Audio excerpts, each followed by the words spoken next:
अस्सलाम वालेकुम my YouTube family, कैसे हैं आप सब। मैं उम्मीद करती हूँ कि आप सब ठीक ठाक होंगे। मैं भी बिल्कुल ठीक ठाक हूँ। आज मैं फिर से हाज़िर हूँ अपने एक नए व्लॉग के साथ। तो चलिए आज का व्लॉग स्टार्ट करते हैं।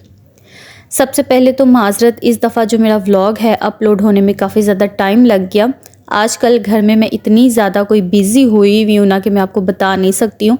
आप लोगों ने मेरी वीडियो के नीचे टाइटल तो पढ़ ही लिया होगा कि आजकल आपकी आपी ने ना घर की डीप क्लीनिंग स्टार्ट की हुई है। अच्छा, अभी जो मेरा आज का व्लॉग था ना, ये मैंने तकरीबन 1 बजे से बनाना शुरू किया था। सुबह के टाइम पे आंटी कपड़े धोकर गई थी, तो फिर मैंने सोचा कि सबसे पहले मैं छत पे जाकर ना ये कपड़े उतार लेती हूँ, क्योंकि इतनी ज़्यादा तेज़ धूप थी ना। और आपको पता है लोन के कपड़े इतने ज़्यादा नाजुक होते हैं ना कि अगर इन्हें हम ज़्यादा देर धूप में पड़ा रहने देना तो इनके जो कलर्स हैं वो सारे ख़राब होना शुरू हो जाते हैं। तो फिर जैसे ही मैं किचन के कामों से फ़ारिग हुई ना, आज सिर्फ किचन की मैंने सफाई की थी। तो खाना वगैरह तो आज मैंने कुछ नहीं था पकाया, क्योंकि आजकल मैं घर की डीप क्लीनिंग में इतनी ज़्यादा बिज़ी हूँ ना कि मैं खाना वगैरह नहीं बना रही। मेरी जगह अम्मी आजकल खाना वगैरह बना रही हैं। इसलिए आजकल मुझे थोड़ा बहुत टाइम मिल रहा है कि मैं घर को ना ज़रा टाइम दूँ, घर की अच्छे तरीके से डीप क्लीनिंग कर लूँ। क्योंकि आप लोगों को पता है कि नेक्स्ट मंथ ईद उल अज़हा आ रही है और वैसे भी बच्चों को गर्मियों की छुट्टियां हो रही हैं। तो फिर मैंने सोचा कि ईद उल अज़हा के आने से पहले पहले ना मैं घर की सही तरीके से डीप क्लीनिंग कर लूँ। वैसे मैं पहले ऐसे करती थी कि ईद उल फ़ितर से पहले ना, यानी कि रमज़ान से पहले मैं घर की डीप क्लीनिंग करके फ़ारिग हो जाती थी। लेकिन इस दफ़ा ऐसा हुआ कि कुछ सर्दियाँ भी थी और दिन बहुत ज़्यादा छोटे थे। तो मेरे घर का जो काम है ना, ये इतना ज़्यादा है ना कि इसको अच्छा खासा टाइम लगता है, यानी कि 1 से 2 हफ़्ते तो कम से कम लग जाते हैं डीप क्लीनिंग में। तो इस वजह से ना फिर मैंने इस दफ़ा ईद उल फ़ितर से पहले घर की जो डीप क्लीनिंग है ना वो मैंने स्टार्ट नहीं थी की। मैंने सोचा था कि दिन थोड़े से बड़े हो जाएंगे ना तो फिर मैं बहुत आराम से डीप क्लीनिंग कर लूँगी। अच्छा खैर, छत से जब मैंने सारे कपड़े उतार लिए उसके बाद मैं यहाँ स्टोर रूम में आ गई थी। घर में मैं जब भी डीप क्लीनिंग स्टार्ट करती हूँ ना तो सबसे पहले मैं यहाँ स्टोर रूम से स्टार्ट करती हूँ। ये हम लोगों ने ना छत पे ही एक छोटा सा स्टोर रूम बनाया हुआ है, जहाँ पे जो सीढ़ियाँ हैं ना वो नीचे से ऊपर आती हैं छत वाली साइड पे। तो यहाँ पे हमने एक रूम बनाया हुआ है जिसके अंदर हमने घर का जो एक्स्ट्रा सामान होता है ना वो सारा हम लोगों ने रखा हुआ है। तो पहले मैंने स्टोर रूम से जितना भी एक्स्ट्रा सामान था जो मैंने निकाल देना था, यानी कि जिनको मैंने वेस्ट कर देना था, तो वो पहले मैंने सारा सामान बाहर निकाल कर छत पर रखा। और यहाँ पे मैं स्टोर रूम में ना साथ साथ चीज़ों को झाड़ पूंछ रही थी और साथ साथ मैं इनकी समेटा समाटी कर रही थी। अभी अल्लाह का शुक्र है कि मुझे एक इतनी अच्छी बाजी मिल गई है ना हेल्पर के तौर पे, जिन्होंने मेरे पोर्शन का भी काम संभाल लिया और साथ में मेरे साथ ना ये डीप क्लीनिंग वाला भी काम संभाल लिया। नहीं तो ये जो डीप क्लीनिंग के काम होते हैं ना वो अकेले एक बंदे के बस की बात नहीं होती है। और आप लोग मेरे घर की जो डीप क्लीनिंग है ना आप लोग खुद भी देखेंगे और आप लोग हैरान होंगे कि मेरे घर की डीप क्लीनिंग कितना ज़्यादा टाइम लेती है और काफ़ी ज़्यादा लंबा काम होता है घर की डीप क्लीनिंग करना। अच्छा, स्टोर की दूसरी साइड पे तो बाजी लगी हुई थी, वो भी चीज़ें वगैरह झाड़ कर ना उनको अपनी जगह पे तरतीब से रख रही थी। और इस साइड पे मैं भी लगी हुई थी अपना काम करने के लिए। सुबह आंटी जिस वक्त कपड़े धोने के लिए आई थी ना तो ये मैंने पेटियों के जितने भी कवर्स वगैरह थे मैंने सारे इनको उतार कर दे दिए। जब आंटी ने कपड़े धोए ना साथ में उन्होंने ये पेटियों के कवर्स वगैरह भी धो दिए। तो मुझे फिर इतनी ज़्यादा सहूलत हो गई ना कि मुझे कवर धुले हुए मिल गए। तो अब जैसे ही मैंने स्टोर साफ़ किया ना, साथ ही मैंने ये साफ़ सुथरे जो कवर है ना मैंने पेटियों के ऊपर रख दिए। यानी कि स्टोर रूम में जो एक्स्ट्रा सामान था उसके ऊपर जो हम लोगों ने कवर वगैरह डालकर चीज़ों को ढांपना था, हर चीज़ जो है ना मैंने सही तरीके से कवर करके रख दी थी। अभी इस टाइम पे ना आप लोगों ने मेरे पाँवों को इग्नोर करना है, क्योंकि स्टोर रूम में इतनी ज़्यादा कोई डस्ट थी ना कि मेरे पाँव सारे मिट्टी से भरे हुए थे। मेरे हाथ मिट्टी से भरे हुए थे और मेरे हाथ काले स्याह हुए हुए थे कोई हालत नहीं थी मेरी ना इस टाइम पे। बहुत ज़्यादा स्टोर रूम में मिट्टी थी। आप लोगों को ये फ़र्श पे नज़र तो आ रही होगी, इतनी ज़्यादा मिट्टी थी। तो यहाँ पे मैं और बाजी मिलकर ना हम लोगों ने पेटियों के ऊपर से जो पहले एक्स्ट्रा सामान था उनको नीचे उतारा। इनको सही तरीके से हमने झाड़ा, पेटियों को भी और सामान को भी सही तरह से झाड़ के ना हमने दोबारा से इनको पेटियों के ऊपर रखा। फिर उसके बाद हमने इनके ऊपर कवर वगैरह देकर ना हमने इसको कवर कर दिया। अच्छा, वैसे मैं आपको एक मज़े की बात बताऊँ, ये जो डीप क्लीनिंग वाला काम है ना ये मुझे ज़हर से भी ज़्यादा बुरा लगता है क्योंकि इसमें इतना ज़्यादा टाइम लग जाता है ना, और ये एक दिन का काम तो होता नहीं है। इसमें कम से कम हफ़्ता या 10 दिन तो लाज़मी लगते हैं। घर की जब हम डिटेल सफाई करते हैं ना तो इसमें तो अच्छा खासा टाइम लगता है। और वैसे भी जैसे ही मैंने डीप क्लीनिंग खोली है ना घर की, तो मेरे चैनल पे अच्छा खासा फ़र्क पड़ गया है, क्योंकि मेरा आजकल जो ध्यान है ना चैनल से हट के घर की डीप क्लीनिंग पे ही है।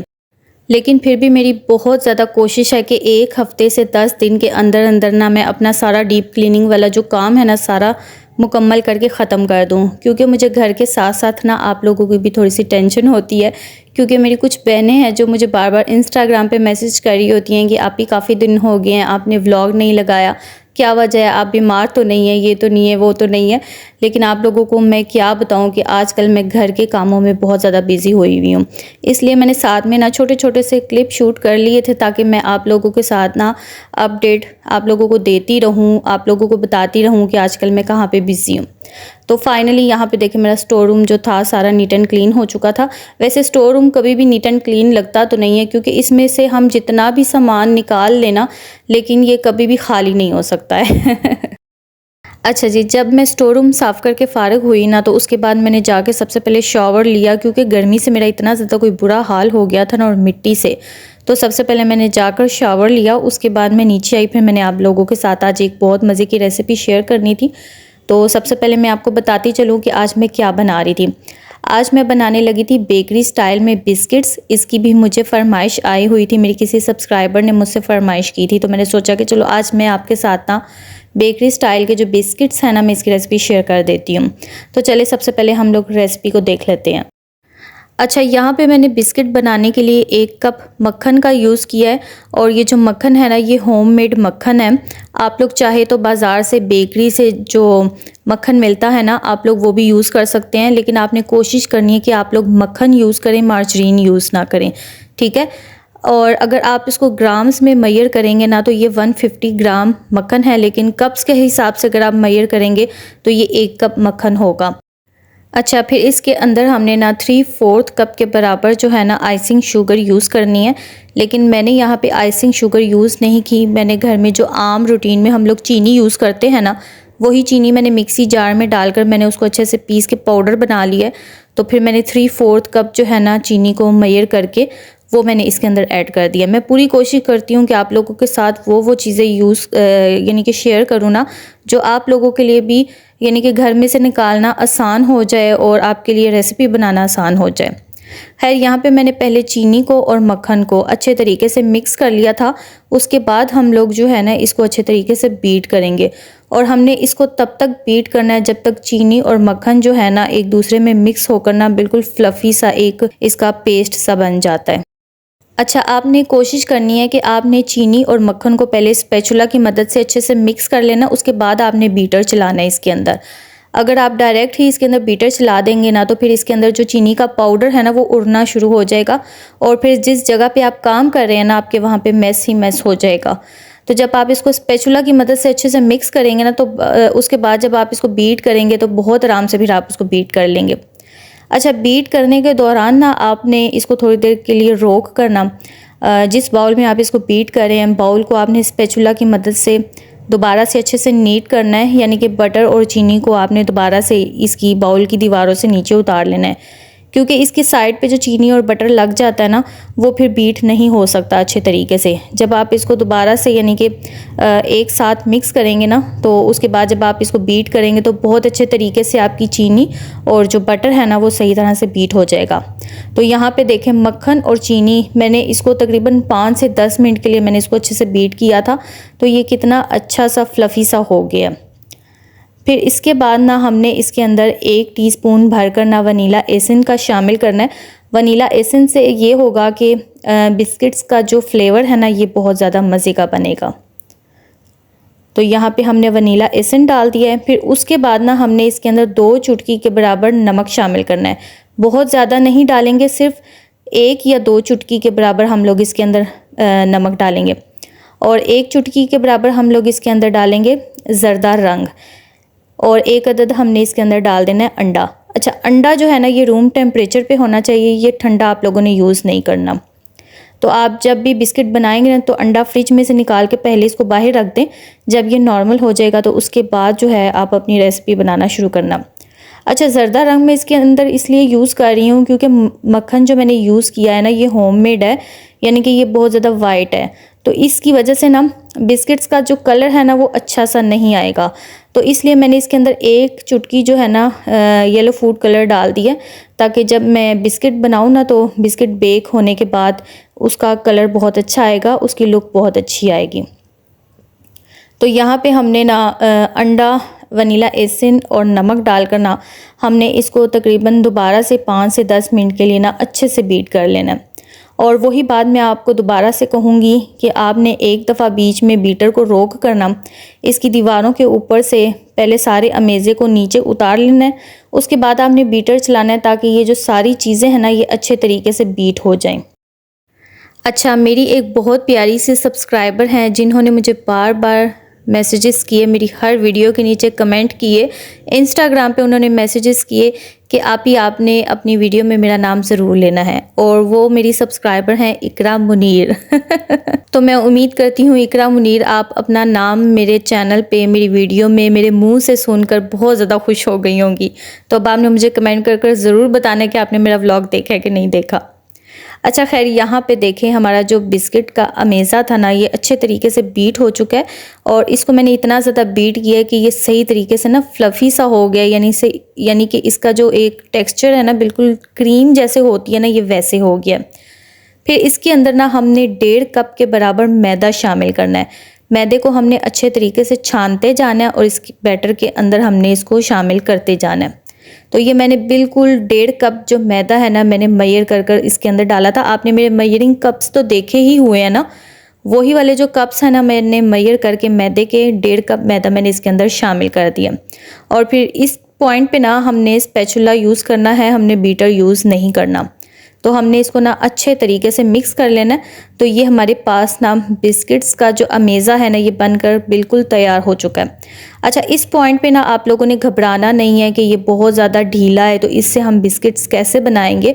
अगर आप लोग चाहें तो इसको थोड़ी देर के लिए फ्रिज में भी रख सकते हैं, क्योंकि इसके अंदर हमने बटर यूज़ किया है ना, तो बटर जो है ना जब ठंडा होता है तो थोड़ा सा हार्ड हो जाता है, फिर आपको इसको काबू करने में बहुत ज़्यादा आसानी हो जाएगी।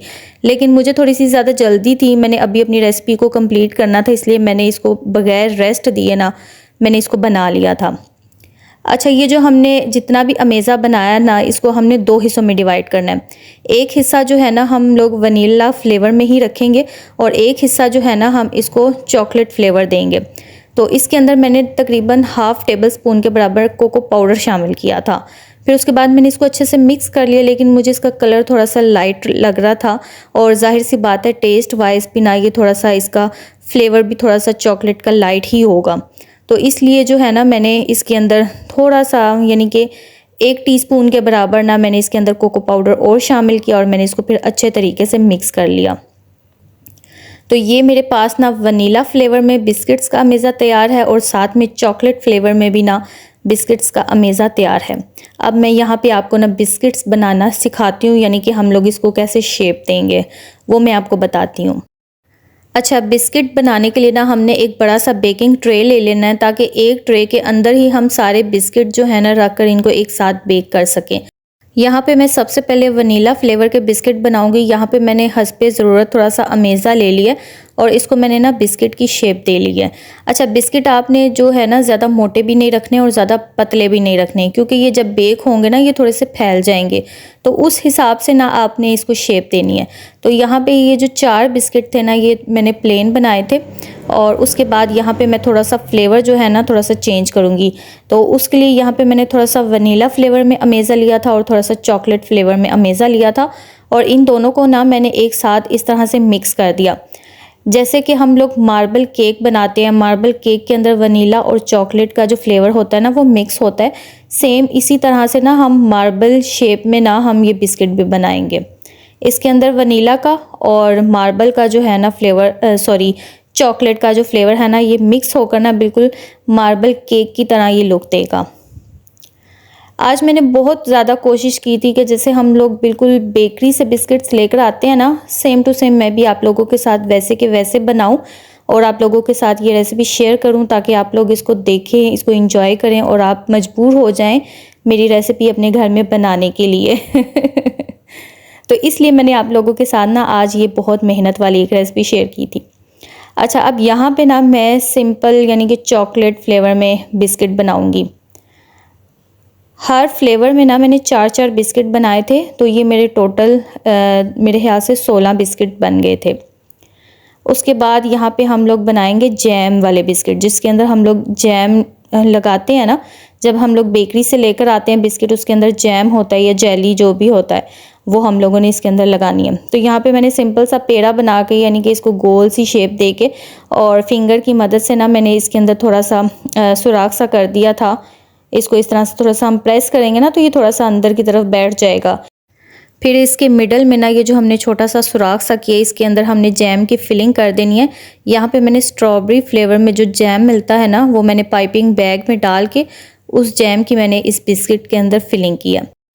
अच्छा, आप लोग चाहे तो इसको पाइपिंग बैग में डालकर ना बिस्किट के अमेज़े को और केक वाली जो पाइपिंग नोज़ल्स होती हैं, आप लोग उस नोज़ल्स की मदद से बिस्किट्स को शेप दे सकते हैं। लेकिन मैंने आज ऐसा कुछ भी नहीं किया, और इसलिए नहीं किया क्योंकि हर किसी के घर में ना पाइपिंग बैग्स भी नहीं होते और केक वाली नोज़ल्स भी नहीं होती, और ना ही कोई अफोर्ड कर सकता है।